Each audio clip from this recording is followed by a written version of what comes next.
Right, Shalom. First and foremost, going to start off by giving all praises, glory, and honor to Yahweh, Bahasham, Yahweh Shai, Bahasham, Rakakadash. Double honors to the elders and apostles of Great Millstone who we will. Salutations to the hopeful elect brothers out there pushing this truth with all diligence and sincerity, risking their freedoms and their lives to do so. All right, you have Fauci predicting that another shutdown is going to come and it's going to destroy the economy. You know, he says worst time for a government shutdown is in the middle of a pandemic, which we know that that's going to come. It was government shutdowns all last year,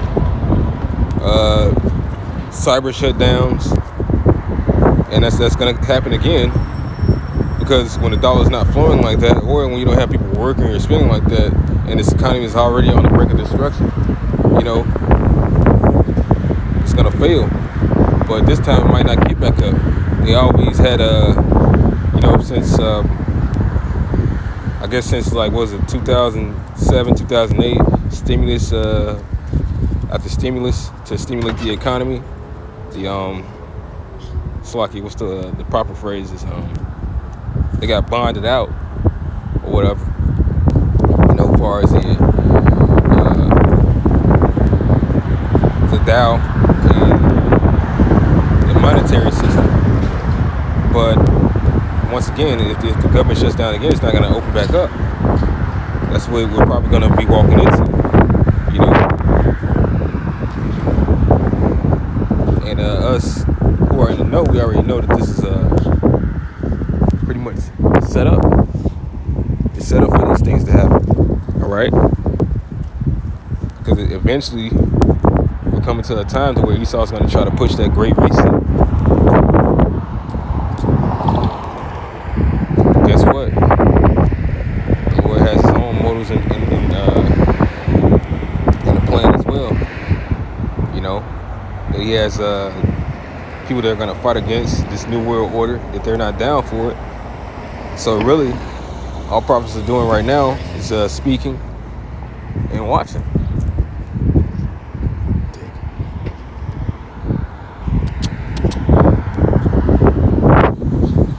But I'm going to grab a few scriptures.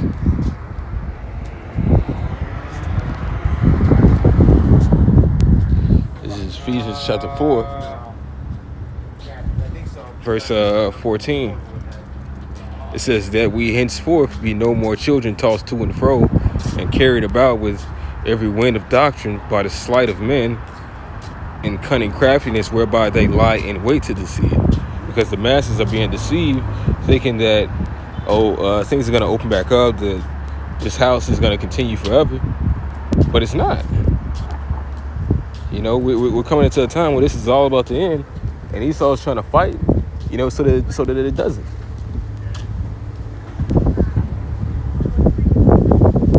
You know, Esau's trying to fight so that it doesn't. So he's going to start committing great sacrifices. You know, which is going to start with what? Different FEMA camps. He's going to send people to. He's going to really start proceeding with those rules written on the Georgia Guidestones.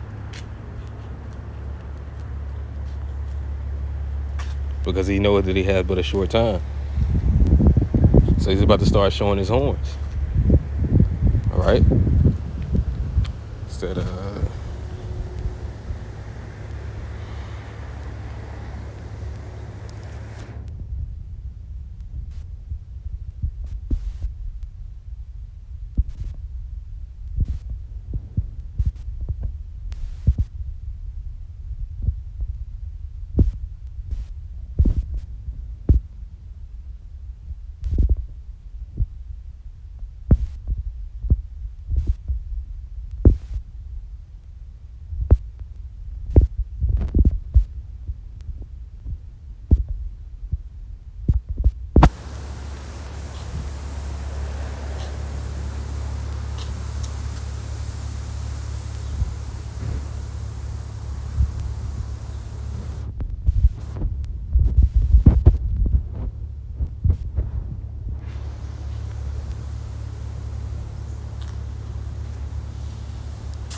this is Job 14:5.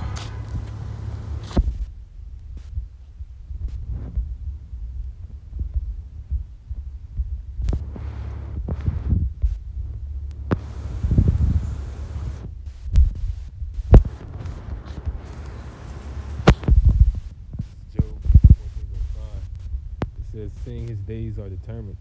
It's a lot.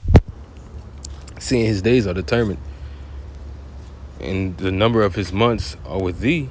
That is a point in his bounds that he cannot pass, which is what Esau knows. He knows that this is not forever, but somehow he's going to try to make it forever. Hey. So he's going to keep on deceiving in a way until, well, it's going to be like all fuck it, I might as well just come out and be the devil.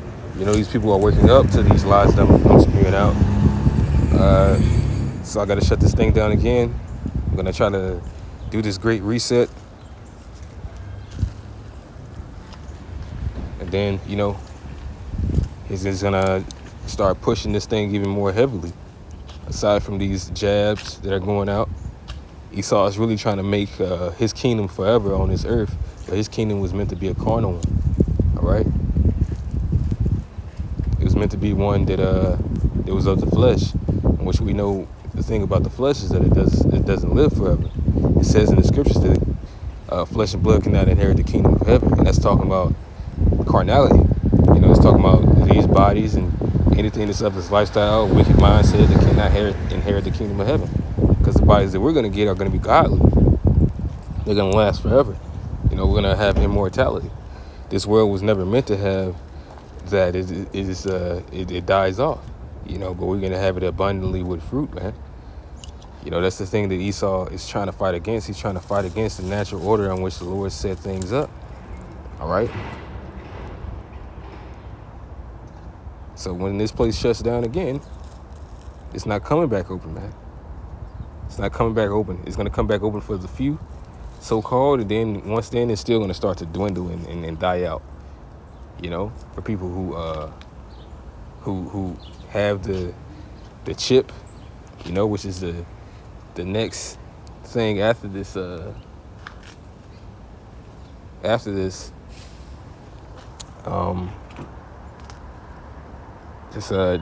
and stab. That's what's coming, man. That's going to be a part of you being a part of his system, which is going to make it a lot harder for men of the Lord to move around. You know?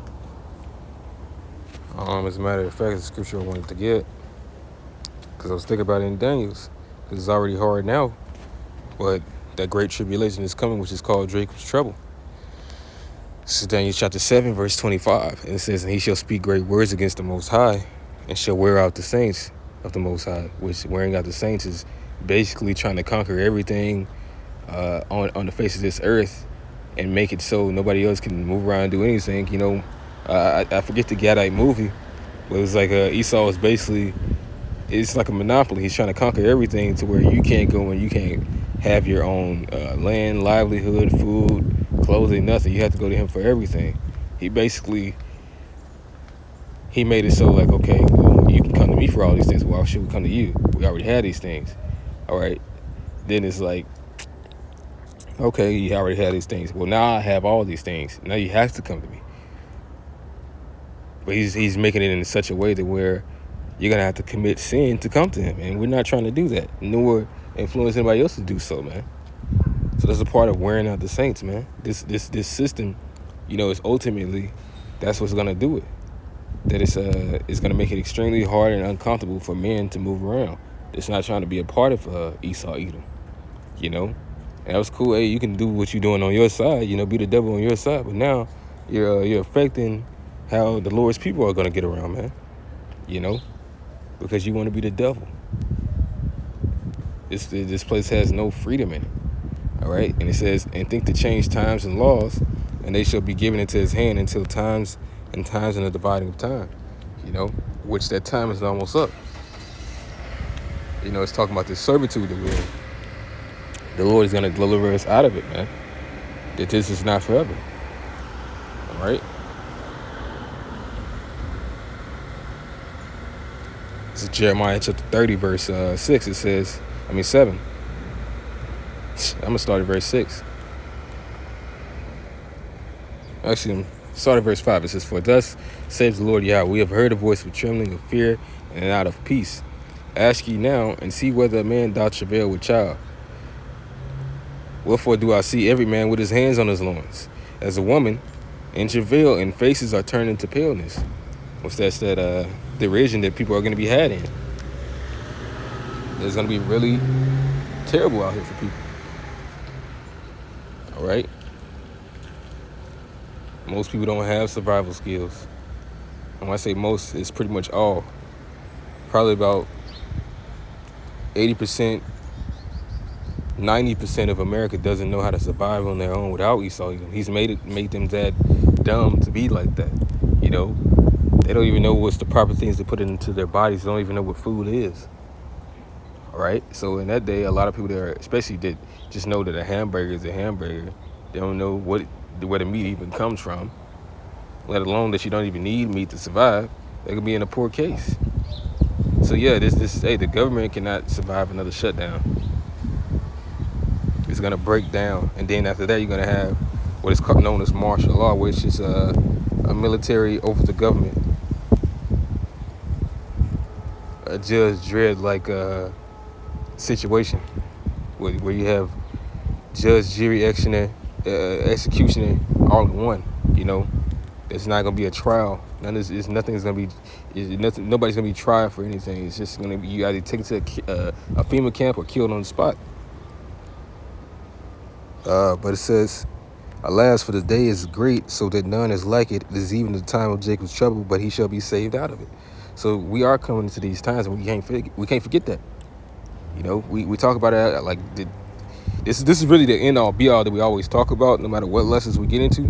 But all the lessons that we get into really pretty much lead unto this. That there's going to be a great time that where you really have to make sure you are good with the Most High to get up out of it. Like in the book of Jonas, when those men knew that somebody had pissed off the Most High.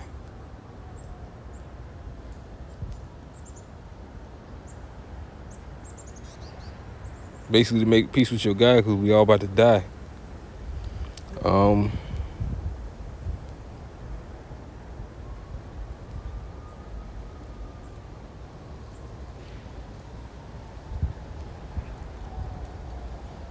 Yeah, this is Jonah chapter 1 verse 4. It says, "But the Lord Yahweh sent out a great wind into the sea, and there was a mighty tempest in the sea, so that the ship was like to be broken. Then the mariners were afraid, and cried every man unto his God, and cast forth the wares that were in the ship into the sea to lighten it of them. But Jonah was gone down into the sides of the ship, and he lay and was fast asleep." So that's spiritual as well. You know, it was the terror was going on, and Jake was down there asleep, because really the Lord was doing that to he was vexing the heathen, but all of that was for Jonah, and Jonah himself, being a man of the Lord, was protected. It says, "So the shipmaster came to him and said unto him, What meanest thou, O sleeper? Arise, call upon thy God. It so be that thy God will think upon us that we perish not," because they knew he had the real God. They knew he was a Hebrew. All right. And they said, "Everyone to his fellow, come and let us cast lots, that we may know for whose cause this evil is upon us." So they cast lots, and a lot fell upon Jonah, which, like I said, we have the everlasting God. When the Most High is pissed off, it's really because it's something that has to do with us, whether it be Jake is fucking up, or he's coming back to rescue us from the heathen, which altogether, that's the reason why the Lord's pissed off with all of that. It's his wickedness throughout the earth, as well as he's coming back to rescue us out of the hand of the devil, man. So that's why you see all this chaos going out throughout the entire earth. You see these from one east wind to the west wind to the south wind. These are all spirits of Yahweh Bashem Yahushai that are jacking up the earth until the final coming, and he delivers us up out of this place. All right, because if he doesn't, then shall no flesh be saved. But it talks about of a remnant being saved. It talks about the Lord sifting the house of Jacob, and only 2/3 are going to perish in that. But hey, it says that the sons of Jacob shall not be consumed. So these are the times that we're about to come into. That this devil is going to shake things up because he already knows that the Lord is coming back. He sees the plagues that are coming upon him, as well as not all of us are going to perish. We're not written to all die out, man. It says that all Israel shall be saved. It said last is the time of Jacob's trouble, but he shall be saved out of it. It's like, I'm going to read that verse again in Jeremiah. It's Jeremiah chapter 30, verse 7. It says, alas, for that day is great, so that none is like it. It is even the time of Jacob's trouble, but he shall be saved out of it. So the times that we're coming into is for judgment, because this judgment has not gone throughout the earth. And it has to come. It said it's pissing the Lord off. The judgment hasn't come. But once again, we're not going to all perish as the heathen will. 2/3 of us will, because they want to be like the heathen, which to be like the heathen is to be in this flesh. They're going to be in this forever. This does not last forever. Esau is trying to make this flesh forever, which is wicked. It was never meant to last. This is not God-like. This is not what God is about. The Most High is about the spirit. He's about putting the spirit in a body forever that is like the spirit, not flesh like the flesh. So with that, got to give all praises, glory, and honor to Yahweh, Bashem Yahushai, Bashem Kakadash. Hopefully this has been edifying, and it's hit some key points on what we're about to come into, which we just waiting on things to shut down, just like, what's going on in Melbourne. That's a part of this, because you're going to have Jake and people fighting back against this system, but they're still going to, try to go ahead and push those buttons, man. They're going to go ahead with this NWO, because it's the only thing that they have left. Either way, the Lord is coming back. They might as well.